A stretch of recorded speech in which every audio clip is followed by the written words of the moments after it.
Good morning on this beautiful morning. It's Friday, and here is your early thought for today.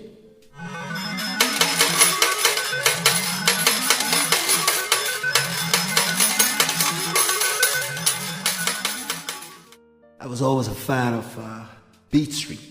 It came out in the 80s and it was all about pop locking and breakdancing and rap.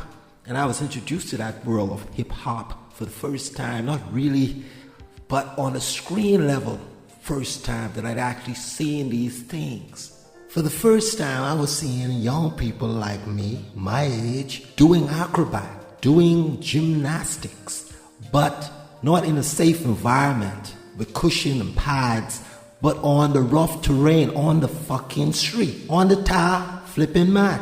They were spinning on their heads. They were doing something called the worm and the dolphin and the electric shock, right? It's like through your body and the wave, and everything was rhythmic. It was on rhythm with the beat. Then I couldn't get the beat out of my mind, my body. The minute I heard it, it was like boom. My heart started to beat faster, and my arms started to shake, and the shoulders started to shrivel, and the legs, and the mind-blowing, if I could say it, at the least. And it made a great impression on me, and that was the beginning of hip-hop. And as hip-hop started to grow, Run DMCs and the Fat Boys and the Beastie Boys, and then we started getting Cypress Hill, and we started seeing the likes like LL Cool J, and then female actors, right? Like Shantae, Roxanne, and then you start seeing MC Lyte. Now, that was a bitch. Queen Latifah came out with her crew, and it was all over from there. And then you start seeing the educated rappers start coming up, right?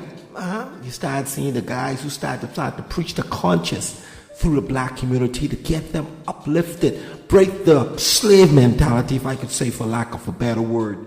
The chains that were shackled to their bodies are now shackled to their mind. And as you are breaking the bonds that were shackled to your bodies, tied to your limbs, you must unshackle those bonds to your mind. And it was mind-blowing for me. Mind-blowing. What can I say? Hip-hop is the way. I don't think it's dead now, but it's being corrupted by evil clan members of the enemy side. And they seek to pervert it to the fact that it's polluted and it's no longer a cultural thing for black people. So what do? We have to fight back, and we've got to remember how it was back then. We've got to remember that feeling we got when we first got introduced to the thing called hip-hop. We've got to remember that it's us, and we have to keep it for our future generations, or it will die. Is hip-hop dead? Only you can answer that question.